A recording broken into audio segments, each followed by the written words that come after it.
A lot of my work is around intimacy, pleasure, and sex. And I use the three terms intentionally differently because when we're talking about intimacy, we're speaking about familiarity, we're speaking about closeness, we're speaking about essentially might be a form of emotional intimacy and connection. And we're speaking about sex, generally we're referring to the act of intercourse. And then when we're speaking about pleasure, this is something that I think is often neglected in many Muslim households.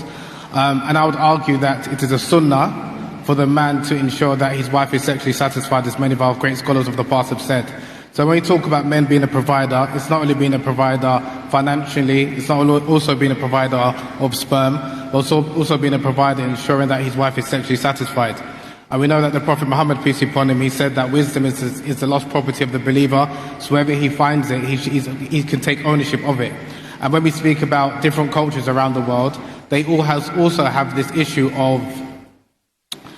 I would call it an epidemic of female sexual dissatisfaction. And this is something that a lot of men are unaware of, that a number of women are suffering in silence, a number of women are not experiencing sexual pleasure in their marital lives, and it's something that